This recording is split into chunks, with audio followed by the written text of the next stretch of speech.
Hi అండి, welcome to our channel తేలాంశిక vlogs. First time చూస్తున్నట్టయితే కనుక సబ్స్క్రైబ్ చేసుకోండి. మామిడికాయ తురుముతో పచ్చడి చేస్తున్నానండి. ప్రిపరేషన్లోకి వెళ్ళిపోదాము. మామిడికాయల తొక్క తీసేసి తురుముకోవాలండి. తగినంత ఉప్పు వేసుకోవాలండి. పసుపు, తగినంత కారము, హాఫ్ టీ స్పూన్ ఆవపొడి వేసుకోవాలండి. జీలకర్ర మెంతులు సపరేట్గా డ్రై రోస్ట్ చేసుకోవాలండి.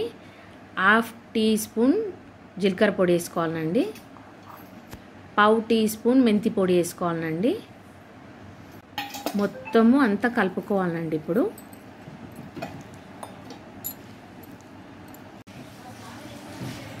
కలుపుకున్న తర్వాత ఇప్పుడు ఇందులో తాలిపేసుకోవాలండి. స్టవ్ పైన కడాయి పెట్టుకోవాలండి. ఇప్పుడు ఇందులో ఆయిల్ వేసుకోవాలండి. ఆయిల్ వేడయ్యాక జీలకర్ర ఆవాలు వేసుకోండి. తాల్పు చల్లగైన తర్వాత పచ్చళ్ళలో కలుపుకోవాలండి.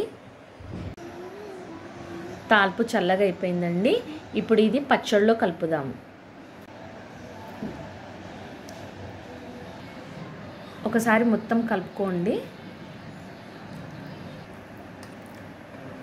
ఒకసారి మంచిగా కలుపుకున్న తర్వాత జార్లోకి ఎత్తి పెట్టుకోండి. చాలా బాగుంటుందండి. ఒకసారి ట్రై చేసి చూడండి. నా వీడియో కనుక మీకు నచ్చినట్టయితే please do like, share and subscribe to my channel. Thank you.